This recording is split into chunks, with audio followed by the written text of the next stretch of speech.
Bismillah, Assalamualaikum warahmatullahi wabarakatuh. Salam sehat, salam anti celaka. Perkenalkan, nama saya Wahyuni R. Zubair. Saya selaku mahasiswa Universitas Tadulako, Fakultas Kesehatan Masyarakat, Departemen Keselamatan dan Kesehatan Kerja. Baik, di sini saya akan membawa materi safety talks terkait proses identifikasi bahaya resiko. Nah, perlu rekan-rekan sekalian ketahui bahwasannya selama kita bekerja ada saja bahaya yang kita hadapi. Entah itu bahaya yang resikonya kecil hingga bahaya yang resikonya sangat besar, bahkan dapat menyebabkan pada kematian. Nah, identifikasi bahaya resiko harus dilakukan pada setiap proses pekerjaan yang kita lakukan, walaupun kita berada di perusahaan yang sama.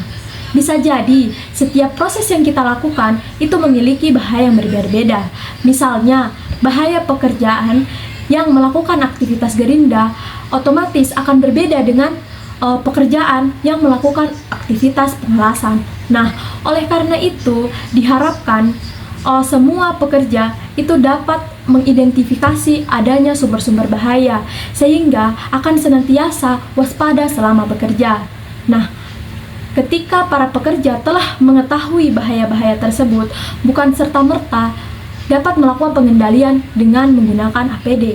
Perlu rekan-rekan ketahui bahwasannya penggunaan APD atau alat pelindung diri itu merupakan pengendalian yang dilakukan pada prioritas terakhir, karena sebelum penggunaan APD masih ada pengendalian-pengendalian sebelum itu.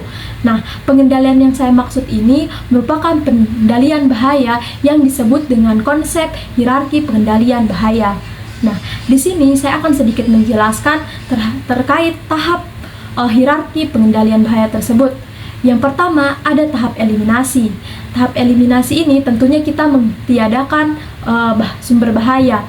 Nah, ketika tahap eliminasi ini tidak bisa kita lakukan, maka kita akan mengganti dengan tahap di mana kita mengganti entah itu materialnya, metode kerjanya, ataupun mesin yang kita gunakan saat bekerja. Nah, itu adalah tahap kedua. Nah, untuk tahap selanjutnya, ketika tahap kedua ini tidak dapat dilakukan, kita bisa menggunakan tahap rekayasa teknik atau modifikasi terhadap peralatan tersebut. Misalnya, memasang penjagaan atau cover, atau pembuatan ventilasi dan lain-lain sesuai dengan jenis bahaya yang kita hadapi. Nah, apabila rekayasa teknik ini tidak dapat dilakukan juga, langkah selanjutnya itu bisa dilakukan dengan menggunakan kontrol administratif. Misalnya, kita membuatkan peraturan keselamatan, menyediakan rambu-rambu keselamatan, dan lain-lain sebagainya sesuai dengan bahaya yang akan dihadapi. Nah, ketika hierarki pengendalian itu tidak dapat dilakukan, hierarki pengendalian dapat kita lakukan terakhir adalah penggunaan APD. Nah, penggunaan APD ini semisal untuk pekerja yang bekerja pada pengelasan tadi mungkin dapat menggunakan kacamata untuk melindungi mata dan lain-lain sebagainya.